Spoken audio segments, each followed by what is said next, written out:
लोग कहते हैं इस्लाम ने पर्दा दे के औरत की आज़ादी छीनी है। इस्लाम ने औरत को पर्दा दे करके उसे इज्जत दी है,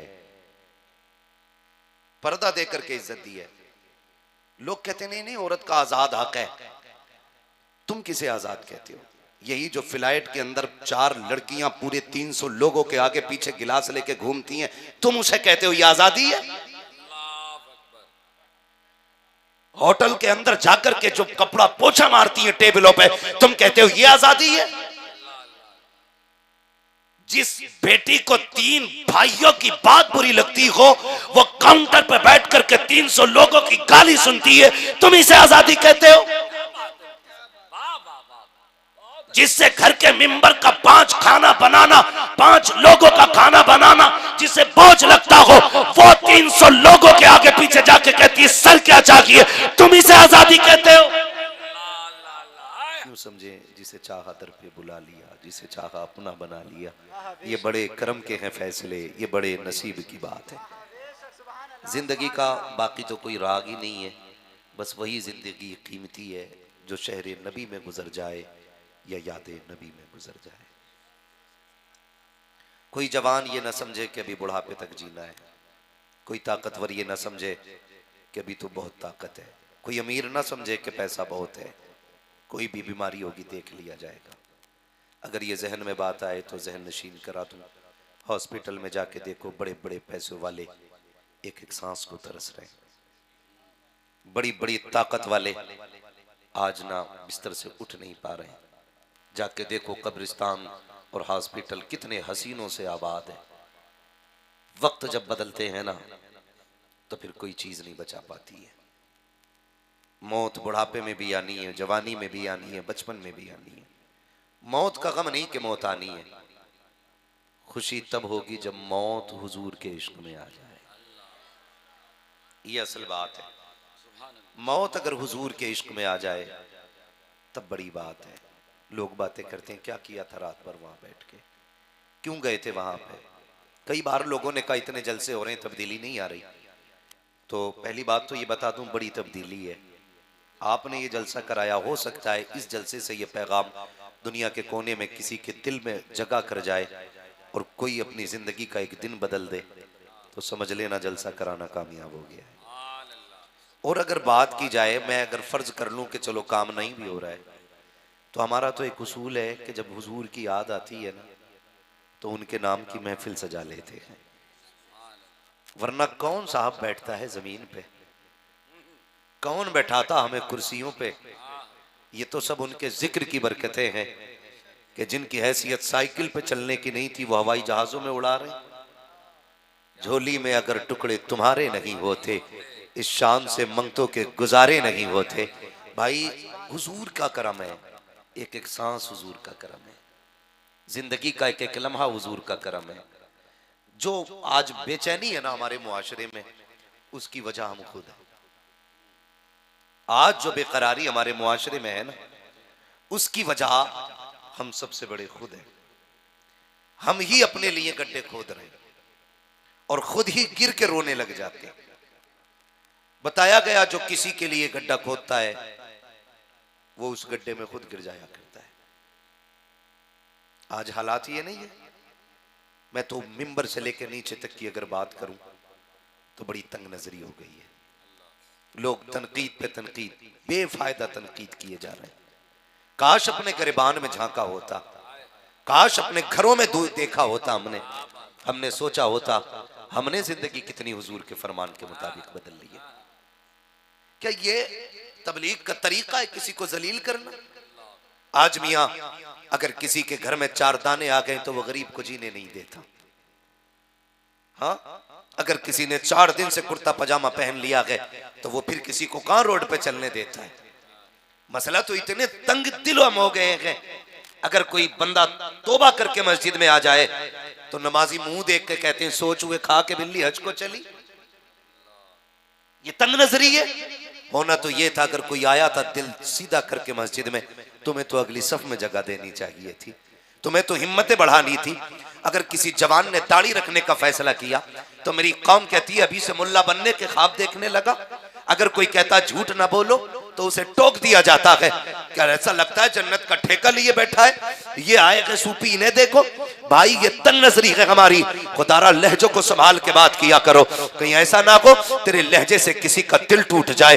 तुम नहीं जानते हो, अगर नहीं जानते हो तो जान लो, जितना रब सजदे करने वाले का है उतना की रब गुनाह करने वालों का भी है, जितना रब अमीरों का है उतना की गरीबों का भी है, जितना रब ताकत वालों का है उतना की कमजोरों का भी है। लहजे संभाल के बात किया करो, उसकी बारगाह में देर नहीं देर है, अंधेर नहीं होती है, जरा सी देर में फैसले बदल दिया करता है, जरा सी देर में तकदीरों के फैसले कर देता है। अगर कोई बंदा किसी को हिकारत से देख के उसे जलील और गुनाहगार कहता है, वो कहता है तू कौन होता गुनाहगार कहने वाला, ये बंदा मेरा, मैं रब इसका हूं, ये जब हाथ उठा देगा मैं इसके गुनाह साफ कर दूंगा, मगर तू कौन होता है बोलने वाला। हमारी तंग नजरी का आलम ये है, अल्लाह माफ फरमाए, जो मस्जिद में नमाजी होते हैं वो बच्चों को रुकने नहीं देते, नौमरों को कहते हैं तुम्हें सलीका नहीं है, यार कहते हो कि ये कौम नमाज पढ़ने नहीं आ रही है।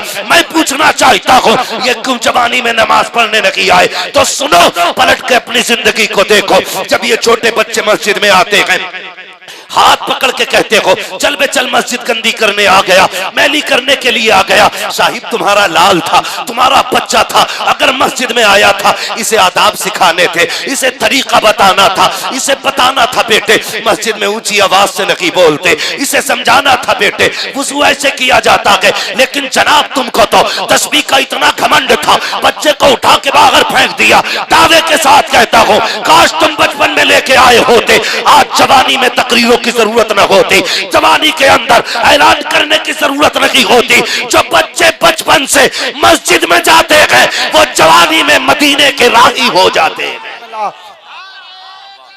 नारे तकबीर, नारे रिसालत, मसलके आला हजरत हजरत अल्लामा मुफ्ती हम्माद साहब कबिला जिंदाबाद। अल्लाह सुभान अल्लाह। तंग नजरी से बचें, दिल चौड़ा रखें, कुशादा रखें, दिल में जगह रखें, गुंजाइश रखो दिल में। हाँ जी, आज तो हाथ भी मुंह देख के मिलाया जाता है। गलत नहीं कह रहा हूं, किसी सूफी पंजवक्ता आदमी को मोहल्ले से निकाल दो, 4 बंदे सलाम नहीं करेंगे, और 20 साल सजा काट के आए हुए 10 मर्डर करने वाले को एक बार गुजार दो, लोग कहते हैं सेठ सलाम वालेकुम। जी हक है भाई, ये कंडीशन है हमारी। एक शरीफ बंदे को सलाम करने हम तैयार नहीं है। कोई गुंडा बदमाश निकल जाए तो सब हाथ पकड़ पकड़ के सलाम वालेकुम। बदलो यार, तरीके बदलो अपने। खुदारा ये तंग नजरी जो है ना ये कम करना। अल्लाह ऐसा कादिर मुतलक है, 2 सेकंड नहीं लगते वो तख्त से उठा के तख्ते पे डाल देता है। चंद लम्हों में बेड़े गर्क कर देता, कोई बचाने वाला नहीं आता है। खुद आप सोचें और अंदाजा लगाएं, ये हमारी तंग नजरी का आलम ये है। अगर कोई गुजर के जा रहा, अगर मुखिया से बन नहीं रही है तो मुखिया ने यूं कर दिया, मुंह मोड़ लिया, इसकी तो शिकल भी अच्छी नहीं लगती, ऐसे करके ना, किसी को जलील न किया करो। तो कितना भी बड़ा है ना, तो रब का शुक्र अदा किया करके रब ने तुझे बड़ा बनाया है। वो कहता हम किसी को लेके आजमाते हैं, किसी को दे के आजमाते हैं। अगर पैसा है तो और ज्यादा डरना, गरीबी है फिर भी डरना, अमीर हो तो और ज्यादा डरना। मौलाए कायनात मौला अली रजी अल्लाह तआला अन्हु से किसी ने, मौला अली ने फरमाया अपने चाहने वालों से सुनो, कमजोर से ज्यादा डरना, भले ताकतवर से न डरना। लोगों ने कहा जनाब ताकतवर से तो डरने का समझ में आता है, लेकिन आप कमजोर से डराने की बात कर रहे हैं, ताकतवर से डरने को मना कर रहे हैं। फरमाने लगे ताकतवर से मैंने इसलिए मना किया, ताकतवर अपनी औकात के हिसाब से बदला लेता है, लेकिन अगर किसी कमजोर को सताते हो ना तो उसका बदला अल्लाह लेता है। कौन लेता है? सारे बोले कौन लेता है? अल्लाह लेता है उसका बदला। हाँ, तो कमजोर से तो और प्यार से मिलना चाहिए, और प्यार से मिलना चाहिए। 2 बातें मेरे नबी ने, 2 बातों में पूरी जिंदगी समेट दी। फरमाया था मन लम यरहम सगीरना वलम युक्किर कबीरना फलैसा मिन्ना। जो हमारे छोटों पे शफकत न करे, जो हमारे बड़ों का अदब न करे, वो हमारा नहीं। ये दो बातों पे बंदा अगर अमल कर ले, पूरी जिंदगी शान से कट जाएगी। क्या बात है मुफ्ती साहब, पूरी जिंदगी। हाँ हाँ। लेकिन मसला ही अलग है, हालात हमारे क्या है, बुरा ना मानिएगा। सबको बुखार चढ़ा, लल्ला को MBBS बनाना है, क्यों? इसमें अंधी कमाई है। गलत नहीं कह रहा हूं? अंधी कितने हॉस्पिटल के नाम बताऊं मैं, जिनके अंदर जो पैरासीटामोल 1 रुपए की मिलनी चाहिए 60 रुपए की एक मिल रही है। खाली लेवल चेंज करने की देर होती है, कहते हैं अंधी कमाई है। किसी का 1 रुपया नाजायज लेके खुश मत होना। वो 1 रुपया ऐसा दर्द करेगा पेट में जाके कि तेरे 1 करोड़ में आग लग जाएगी। तो हम हिसाब लगा रहे हैं बैठ के MBBS बनाना लल्ला को। अम्मा भी लाइन में, जो कभी नहीं उठी जिंदगी में 4 बजे। स्कूल वाले कह रहे हैं कि हमें 4:30 बजे बच्चा यहां चाहिए, तो वो 3:30 बजे उठ गई। नहलाया धुलाया तैयार किया, गाड़ी आ गई, बैठा दिया, नहीं है तो गाड़ी से छोड़ के जा रहे हैं। स्कूल जाना, बेटे को MBBS बनाना है। ये हमारे इमाम हजरात हैं, उलमा हजरात, ये कहते हैं बच्चा भेज दिया करो आधा घंटे के लिए। कितना मूड खराब होता है। औरतें ये चाहती हैं इसका मुंह भी मदरसे में धुलना चाहिए। तो अक्सर जातना होता मदरसों में, किसी की नाक यहां तक आ रही है, किसी के कपड़े कोनी से फट रहे हैं, किसी के बड़े बड़े धब्बे दामन पे लगे, उस वक्त माओ को नहीं दिखता बिल्कुल भी। MBBS बनाने की होड़ है। कितने ऐसे डॉक्टरों से मिल चुका हूं जिन्होंने ये कहा मौलाना ये झगड़े वगड़े मौलवियों के हैं, हम तो बस इतना जानते हैं अल्लाह ही मालिक है, बस बाकी हम कुछ नहीं जानते हैं। इतना तो यार हमारी भी समझ में आ गया, अगर बचपन में माँ ने तरबियत दुरुस्त नहीं दी होती है ना, तो फिर औलाद जन्नती भी नहीं हुआ करती है। माँ बुनियाद होती है, पहला मकतब माँ होती है, पहला मदरसा माँ होती है। ए मेरी कौम की बेटी, अपने बच्चों को IAS बनाओ, IPS बनाओ। हम मुबारकबाद पेश करेंगे जिस दिन तुम्हारा बेटा IAS बनेगा, IPS बनेगा। लेकिन जिम्मेदारी के साथ एक बात और कह दूं, जब तुम्हारे बेटे सुबह जाने की तैयारियों में होते हैं, तुम्हारे बच्चों को 10 मिनट बाकी होते हैं जाने के, कहती बेटे ये ले मोबाइल, तब तक फला का नाटक देख ले, ये सीरियल देख, मैं 10 मिनट नाश्ता बना के ला रही हूं। ए मेरी कौम की बेटी, मैं तुझसे पूछना चाहता हूं, जब तू बेटे के हाथ में मोबाइल दे के कहती है ये सीरियल देख वो देख, तब तुझे खातून जन्नत फातिमा ज़हरा की याद क्यों नहीं आती? उस वक्त तुझे अली की शहजादी सैयदा ज़ैनब की याद क्यों नहीं आती है? क्यों भूल जाती है इस्लाम की शहजादियों का एहसान? क्या तुझे याद नहीं है? तुझे तो पैर की जूती समझा जाता था, कोई तुझे इज्जत देने वाला ना था। आज जो घर के अंदर तुझे माँ कह के इज्जत दी जाती है, ये मदीने वाले का करम है। जब बहन कह के एहतराम किया जाता है, ये मुस्तफा का करम है। जब बीवी कह करके तुझे इज्जत दी जाती है, ये मुस्तफा का करम है। और इतना बड़ा करम कि दुनिया में तू रखी, तूने एक दुपट्टा ओढ़ा या ना ओढ़ा, सर पे चादर डाली ना डाली, लेकिन जब तुझे कफन पहनाने की बारी आई, तेरे रब ने कहा था इसे 5 कपड़े देना। मेरे मालिक बता तो सकी, मर्दों के लिए 3 कपड़े, औरत को 5 क्यों? का 2 कपड़े हया के देने हैं, एक कपड़ा सीने पे डाल दो, दूसरा कपड़ा सर पे डाल दो, इसलिए कि ये भले गैरत वाली नहीं है, लेकिन इसका रब बड़ी गैरत वाला है। नारे तकबीर, नारे रिसालत, नारे गौसियत। हजरत अल्लामा मुफ्ती हमाद रज़ा साहिब मुरादाबादी। गुजारिश करूंगा यार, दिल दुखता है इमरान भाई, सबसे ज्यादा मुर्तद होने के जो केसेस हैं तुम्हारे बरेली से क्यों आ रहे हैं? हमें सोचना होगा, दिमाग लगाना होगा। हमें याद रखना, न कल नस्लें लात मार के कब्र पे कहेंगी कौन है रे जो जगह घेर के लेटा है।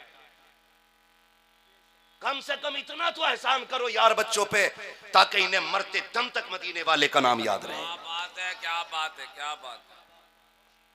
कम से कम दिमाग लगाओ। दिल दुखता, रोना आता है यार, रोना आता है। बरेली हमारा मरकज है, सबसे ज्यादा केसेस अतराफ में क्यों है? क्यों? इन बेटियों को हमने नहीं बताया कि तुम मुसलमान हो?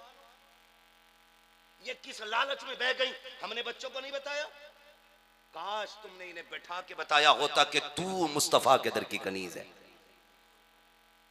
और सुने, चैलेंज के साथ कहता हूं पूरी दुनिया को, जो इज्जत इस्लाम ने औरत को दी है ना, वो किसी ने नहीं दी है। क्या बात है, अपनी लिखी किताबें पढ़ के सुना देने में फर्क होता है। पढ़ो इस्लाम को, समझ में आएगा। और मेरी बेटी मेरी बहन किस चक्कर में है, जरा सा कोई गाड़ी का लालच दे दे, सोने का लालच दे दे, कुछ टकों का लालच दे दे, हम इतने आजाद हो जाते कि हमें कोई मतलब ही नहीं अपने मजहब, अपने दीन, अपनी बरादरी और अपने समाज से। मैं तो इन निकम्मे लड़कों से कहूंगा जो इस तरह की हरकतें कर रहे हैं, तुम ही सोच लेते जो अपने मजहब की नहीं हुई वो तुम्हारी कहां से होगी। और मेरी बेटी मेरी बहन सुनो, पैसा क्या है, औकात क्या है, खुदा की कसम सुन, शोहर गरीब भी है ना, पैबंद लगे कपड़े पहन के कब्र में आ, जन्नती जोड़ा लेके खातूने जन्नत आ जाएंगे। बेशक बेशक बेशक। करना तेरे लिए तो अल्लाह ने जन्नत बनाई थी, भूल गए? अल्लाह ने जन्नत बनाई है, किसके लिए थी? तुम्हारे लिए तो थी। फिर किधर जा रही हो? सोने चांदी के लिए? तुझे बताऊं, तेरे टुकड़ों में पले गैर की ठोकर पे न डाल, झिड़कियां खाएं कहां छोड़ के सदका तेरा। हाँ, झुड़कियां खाएं कहां छोड़ के सदका तेरा। आज चंद पैसों की खातिर बेटियां ईमान बदल देती हैं, मजहब छोड़ जाती हैं और बयान देती नहीं नहीं हमें इनके साथ रहना शर्म आनी चाहिए।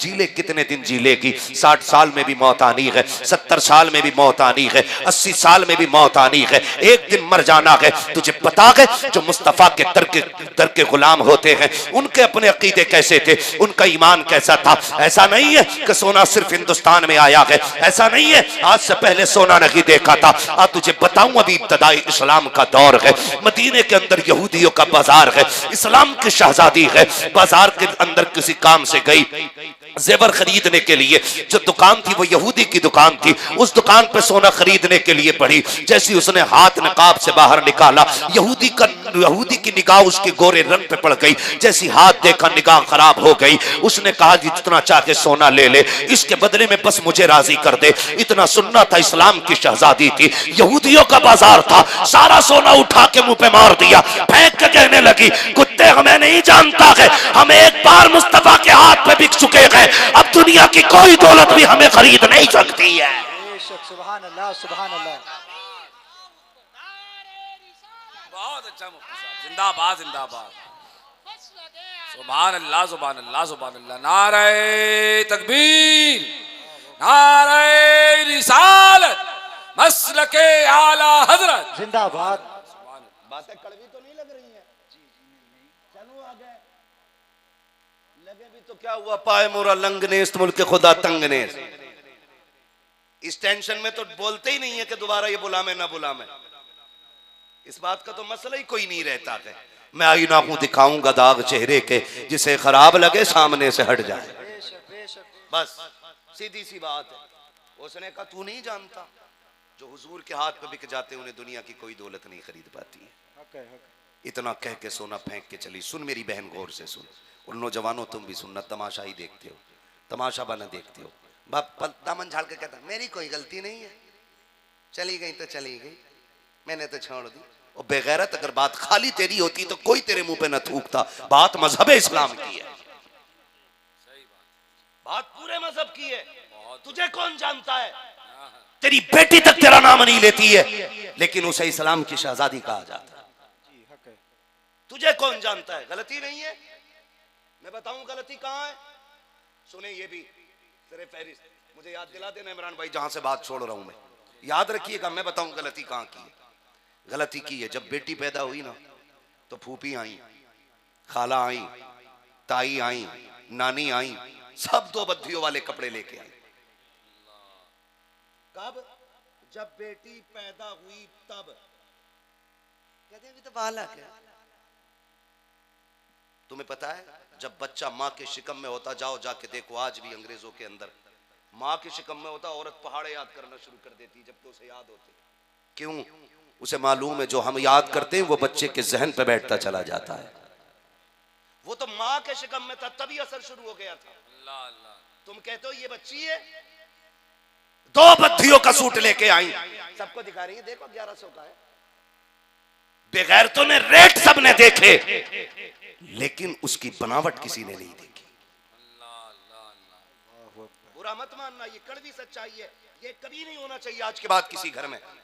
इसलिए ये बात कह के जा रहा हूं, जब 1 साल तक हमने उस बच्ची को वो कपड़े पहनाए, अगला बर्थडे आया, बर्थडे के नाम पे कितनी बेगैरतियां हो रही हैं। अल्लाह माफ फरमाए, केक काटे जाते हैं, गुब्बारे फोड़े जाते हैं, कैंडल जलाया जाता है, तमाशे किए जाते हैं। खत्म करो यार इन लानती चीजों को। अल्लाह तौफीक देकर तुझे लगे 1 साल तेरी बेटी की उम्र हो गई है तो रख एक दिन तू भी रोजा, रखवा बीवी को रोजा, फिर इफ्तार के वक्त में हाथ उठा कि मालिक मेरी इस बेटी को कनीज़े फातिमा ज़हरा बना देना, कनीज़े सैयदा ज़ैनब बना देना। ये मतलब था तेरे बर्थडे, तेरे जन्मदिन का, तूने केक काट के अंग्रेज की बच्ची बना दिया उसको। इस्लाम की गैरत लूट के रख दी बेआबरू लोगों ने। जरा तारीख उठा करके देखो। मैं जो बात कहना चाह रहा हूँ, 1 साल तक तुमने पहना है, 4 साल तक कपड़े का बच्ची है बच्ची है। जब 7 साल की हो गई फिर तुम बेटी का हाथ पकड़ के बाजार लेकर के गए। बच्ची ने कहा नहीं पापा मुझे ये चाहिए, क्योंकि उसे पता नहीं था कि इस्लाम में आस्तीनों को भी लंबे कपड़ों भी पहने जाते हैं, बाजू छुपाए जाते हैं। क्योंकि जब से होश संभाला था यहाँ तक का फरोक था, पैर और हाथ तो नंगे किए हुए थे। 13 साल तक बेटी अपनी मर्जी के पहनती रही। जब 14वें साल में तुमने कहा बेटी बड़ी हो गई है अब सर को छुपा ले, उसने कहा नहीं पापा मुझे गर्मी लगती है, अब मुझसे कपड़ा नहीं पहना जाता है। तुमने 14 साल तक अपनी बेटी की जिंदगी के साथ खिलवाड़ किया। फिर कहते हो गलती हमसे कहां हुई है। उसके बाद ट्यूशन के नाम पे आवारा किया बेटियों को, तालीम के नाम पे आजाद किया बेटियों को। उसके बाद तुम फ्रेंड और बॉयफ्रेंड के नाम पर बेटियों की जिंदगी तबाह करते रखे। जब तुम्हारी बेटी ने कहा दवा लेने जाना है, तुमने ये कह दिया बेटी मुझे वक्त लगी है, फला कजिन को लेकर के चले जाओ। तुमने अपनी बेटी को गैर की बाइक पे बैठा दिया। यह तुम्हारी सबसे बड़ी गलती थी। जब तुम कहते हो कोई बात नहीं है, मुझे पापा कह के आवाज देता है, याद रखना चोरी वही करते हैं जो घर तक के रास्ते जानते हैं, इज्जतें से वही खेला करते हैं जो चूल्हों तक आया करते हैं। तुमसे किसने कहा था कि तेरे दिमाग का ज्यादा तेज कंप्यूटर चल रहा था कि मेरा कजिन लगता है, मुझे बाप कहता है, मुझे बेटा कहता है, मुझे भाई कहता है। यह सोच के तुमने इतनात किया और बेटियों को आवारा लोगों के हवाले कर दिया। गैरत आनी चाहिए थी, काश अपना इस्लाम पढ़ा होता, अपना दीन सीखा होता। तुम तो कजिन की बात करते हो, खालाजाद की बात करते हो, पड़ोसी की बात करते हो। हमारा इस्लाम इतना गैरत वाला है। इस्लाम का कानून यह है अगर सगे भाई बहन जवान होने के करीब हो जाए, इस्लाम सगे भाई बहन को एक बिस्तर पर कांधे से कांधा मिलाने की इजाजत नहीं दे सकता, तो तेरी बेटी को गैर की बाइक की इजाजत कैसे दे सकता है। हक है बेशक बेशक। जिंदाबाद जिंदाबाद। नारे तकबीर, नारे तकबीर, नारे रिसालत, नारे गौसियत, मसलके आला।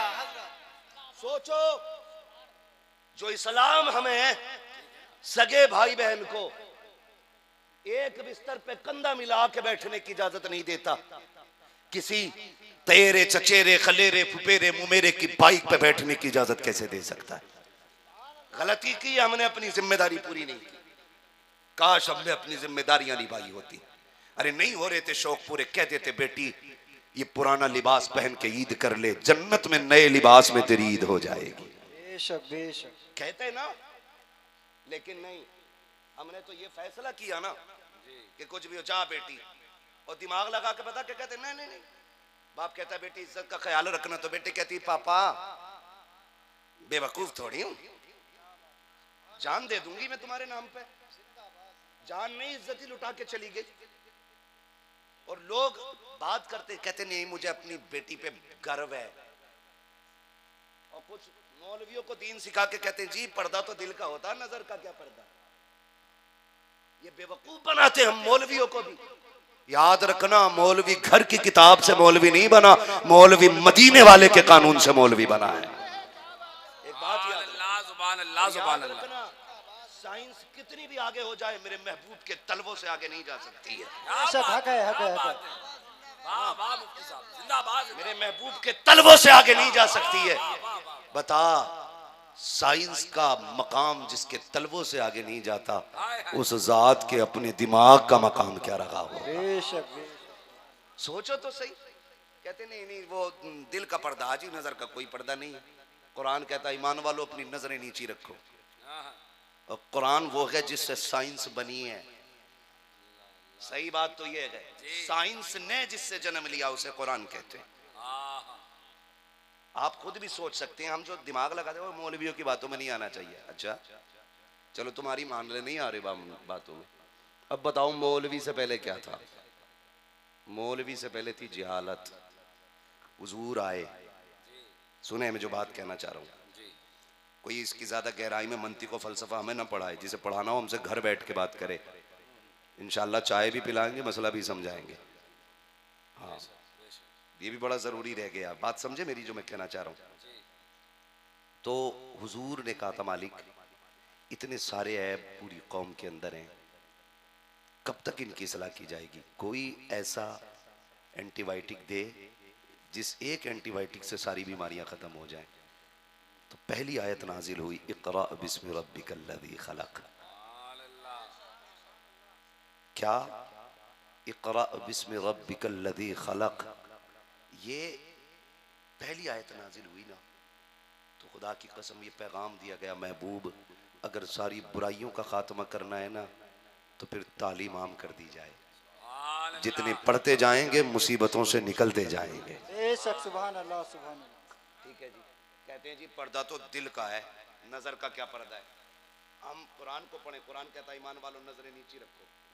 एक बात बताओ, कभी कभी ऐसा होता है हम लोग कहते हैं तेरे कपड़े देख के मुझे गर्मी लगने लग गई, बोलते हैं ना कभी कभी जुमला। एक बात कहते हैं भाई, कभी कभी ऐसा होता है कि देखा ना, और देखा तो बस मैं दिमाग खराब हो गया मेरा। पता चला पहला काम नजर करती है, दिमाग के अंदर जो कैचिंग पावर है ना वो उसको पकड़ता है, फिर वो भेजता है दिल की तरफ, दिल एक्सेप्ट कर लेता है तो फिर काम शुरू।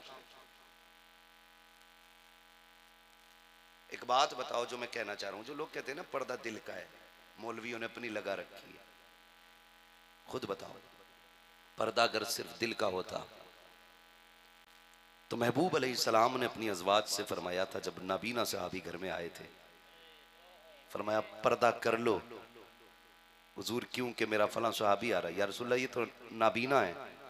फरमाया ये तो अंधे हैं लेकिन तुम्हें तो नजर आ रहा है।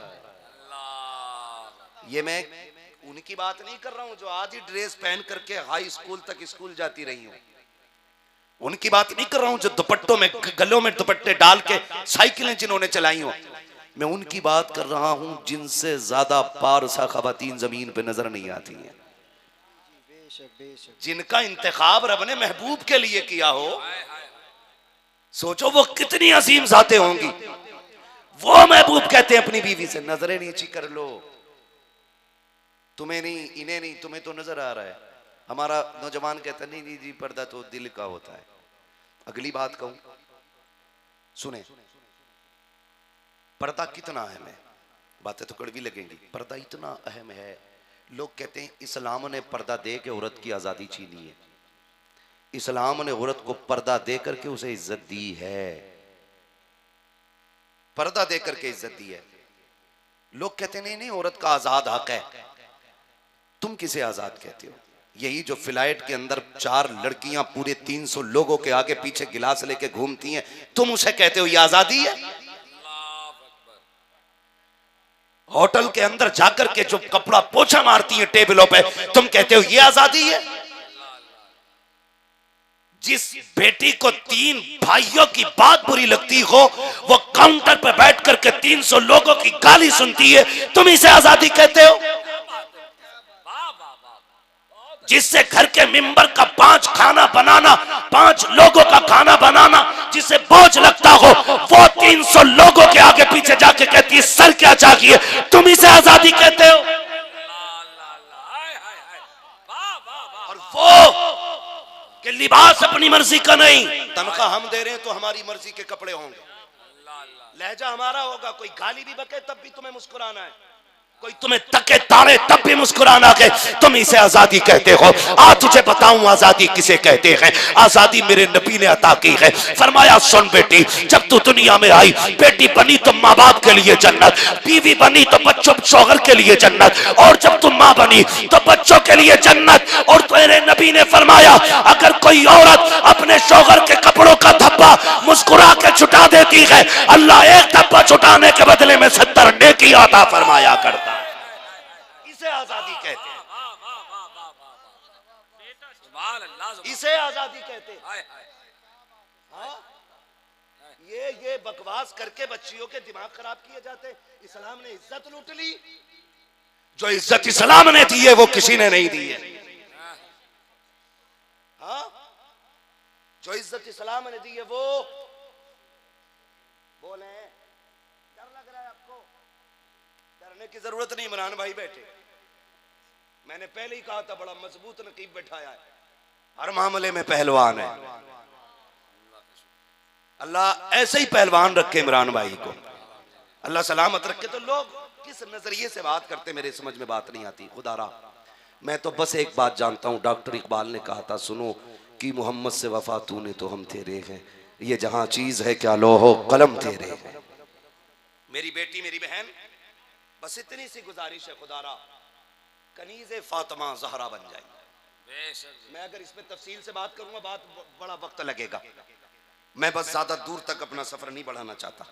सुने, तवज्जो है आप लोगों की। क्या करना है ना आपको, बेटियों को नंग छोटे कपड़े नहीं पहनाने। समझ गए आप? ऐसे कपड़े नहीं पहनाने, छोटे। लेकिन मत मारी गई है, ऐसे कपड़े ला रहा है कि जिनमें लड़कियां नंगी नजर आती हैं, अपने देखने के लिए नहीं, दूसरों को दिखाने के लिए। तुझे क्या फायदा यार, तूने जो ये कपड़े ला के दिए बेगैरती वाले, तुझे क्या फायदा हुआ? तू तो गुनाह में ही डूबा ना, गुनाह में डूबा। हम लोग अंधे हो गए, अब तो शौक चला है। अल्लाह माफ करे, पहले बेटियां घर से रुखसत होती थी, अब तो साहब मंगनी भी मेरी जाल में हो रही है। निकाह का तमाशा देखो, पहले निकाह होता था तो वकील बन के बाप भाई काजी आता था, आज तो आमने सामने बिठा लेते हैं।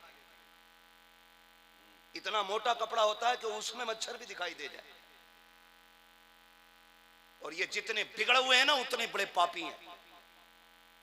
जिन पे ज्यादा पैसा आ रहा है ना वो कपड़ों से बाहर हो रहे हैं, पूरे मुआशरे को तबाह करके रख दिया। हालात देखो तो सही। और मजा क्या, बारात को भी मजा ना आ रहा ना मेरी जाल में खाए बगैर। अगर कोई जमींदार बंदा है, इतना बड़ा मैदान है, वो कह रहा नहीं पिंडाल लगवाना, नहीं मेरी बारात मेरी जाल में आएगी। क्यों? तेरी बारात के कभी जमीन पे नहीं चलती है। उनमें से कितने ऐसे होंगे जिन्हें अपने घर गोश्त नसीब नहीं होता होगा। वो इतना ना देखो, बेड़ा करक करके रख दिया। बेटी वाला बताओ, 50-50 हजार मेरी जाल के किराया, 1-1 लाख, 2-2 लाख, 34-34 लाख, 50 लाख किराया मेरी जाल का। बेड़ा ही गरक करके रख दिया। और जब 50 हजार का समझी कर लेता है ना मेरी जाल, तो सबसे कहता 54 लाख का हुआ है, चलियो जरूर तुम भी। और जब अपने घर वलीमे की बारी आती है ना तो फटीचर बन जाता, कहता ना जी 4-5 गरीबों को खिला दिया था वलीमा। क्यों, तेरी मैया मर गई है? लड़की के घर हराम का खाना था जो नोत नोत के लेके गया था। अपने घर खिलाना, मर्द का बच्चा है तो लड़की के घर 5 लोग लेके जा, अपने घर 500 को खिलाना। हालत पतली हो जाती है। सही बात। तो ड्रामा बना रखा, अब तो मंगनी भी मेरी जाल में, बारात भी मेरी जाल में, और बेगैरती का आलम। 1-2 बार जाना हुआ इमरान भाई, किसी खास ने दावत दी, चले गए। जब जाना हुआ ना तो यकीन करें कहीं पानी पीने की जगह हमारे लिए नहीं थी। ये मत सोचना मौलवी खिसिया के कह रहा है इसे खाने नहीं मिला था। अल्लाह का शुक्र है हर कोई अपने घर पे अच्छा ही खाता है। मैं सबकी बात कर रहा हूँ, हर कोई अपने घर पे अच्छा खाता है। वो अच्छा इसलिए भी होता है कि मन जो चाहता है बंदा वो खा लेता है। हर वक्त के मुर्गे बकरे अच्छे नहीं होते, कभी की चटनी भी अच्छी होती है। तो हर कोई अपने घर अच्छा खाता है, मगर तकलीफ तब होती है जब एक ही महफिल में मर्द भी खाते हैं और औरतें भी खाती हैं। और मैरिज हालों में अक्सर खिलाने वाले मर्द ही होते हैं, औरतें खाएं या मर्द, समझ रहे ना? तो वो ही खिला रहे हैं सबको। ख्याल करें अपने घरों की इज्जत। बाकी का तमाशा तो आप देख ही रहे हैं, कितने तमाशे हो रहे हैं। वेलकम, इस्तकबाल, मुंह दिखाई, जूती चुराई, क्या क्या ड्रामे नहीं होते। जूती चुराई में 11,000। गलत कह रहे हैं इमरान भाई? अब बाप भी खुश रहे, बेटी ने जूती चुराई है। शर्म कर यार, ये चोरी का नाम भी बुरा है। चोरी का नाम भी बुरा है, इस पे भी राजी होने वाला मसला है। बेटी ने वो चुरा लिया भाई, जूती चुरा ली। और दामाद देखो जो मर रहा था ना 1100 रुपए देने में, साली ने कहा 5 लूंगी तो कह रहा ले 10 ले। ये हालात है हमारे। सबसे अहम काम होता है निकाह। क्या होता है? बोले चलूं आगे। क्या काम होता है? हो गया ना आप लोगों का? जिनका नहीं हुआ अल्लाह उनका करा दे। जिनके चेहरे उतरे हुए गौर से देखो, लगता है बड़े सताए हुए हैं। सबसे अहम काम क्या होता है? बोले यार, बोले क्या? आप भी बोले क्या? निकाह होता है। लेकिन निकाह को कितना टाइम देते हो? 5 से 15 मिनट बस। इमाम साहब मगरिब पढ़ाने रुक जाएं बस जरा 2 मिनट, समझी?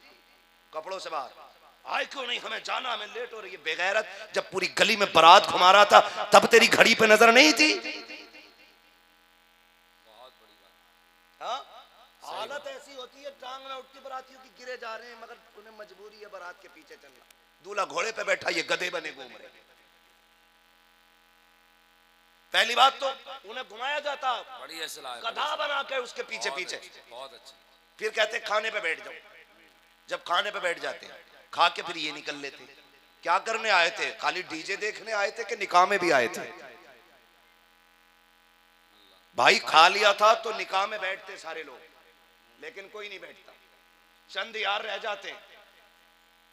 हाँ, वो भी समझदार इसलिए बैठा ले जाते हैं कि कलमा जरा तू कहलवा दी, करवट में बैठ जाइए। लड़का आईएएस आईपीएस है और उसे कलमे ही याद नहीं है, कलमे ही याद नहीं है। 15-20 मिनट तो यूं ही पे निकल जाते हैं। जब यूं ही और युमीद कहलवाया जाता है ना, तो उससे यूं ही नहीं कहलवाया जाता, क्या ही नहीं पाता, क्योंकि कभी मदरसा गया ही नहीं। तो मेरे भाई, ये जो हालात है ना, इनसे निकलिए। एक बात बताऊं आपसे, सुने, ये भी एक कड़वा थप्पड़ है, बहुत गौर से सुनिएगा। जब बारात आती है ना, तो लड़कियों के फूलों का इंतजाम किया जाता है। कहा क्योंकि दूल्हा का इस्तकबाल होना है, शरबत होता है, जूस होता है। क्या कि दुल्हा को जूस पिलाया जाएगा। मुझे एक बात बताओ तो सही, जितनी लड़कियां इस्तकबाल के लिए आती हैं, किसी के सर पे दुपट्टा नजर नहीं आता है? या तुम बताओ, जितने लोग लड़के के साथ होते हैं उनमें से कितने लोग साफे वाले होते हैं, कितने लोग तस्बीह वाले होते हैं, कितने लोग नेक होते हैं? मैंने तो बड़ी गौर से देखा है, न लड़कों की टीम में कोई शरीफ नजर आता है, न लड़कियों की टीम में कोई शरीफ नजर आता है। और बाप कहता है इस्तकबाल हो रहा है बारात का, गैरत आनी चाहिए। तेरी बेटी गैर के आगे कैसे चली गई, कैसे किसी के ऊपर फूल फेंक रही है, इसको हक किसने दिया है? किसी आवारा के ऊपर फूल डालने का इसको हक किसने दे दिया है? किसी गैर के आगे इस्तकबाल के लिए जूस का गिलास लेके खड़े होने का अगर बारात का इस्तकबाल करना था तो औरतों को नहीं, मर्दों को करना चाहिए था। फूल नहीं, तुम तो सोना निछावर करते, लेकिन बेटियों के हाथ से नहीं। ये तो यहूदियों की चालें थी कि लोगों के आगे अपनी बेटियों को नंगा करके खड़ा करते थे, और तुम तो इस्लाम के शहजादे हो, किसी की इज्जत पे आंच आती थी तुम गर्दनें कटा देते थे। आज इज्जतें जा रही है, किसी को फर्क नहीं पड़ रहा। फखर से कह रहा बड़ा इस्तकबाल हुआ। लानत हो ऐसे इस्तकबाल पे जिसने बेटियों की आबरू का जनाजा निकाल दिया। बंद करो ये तमाशे, वरना हर घर में बेइज्जती का जनाजा होगा।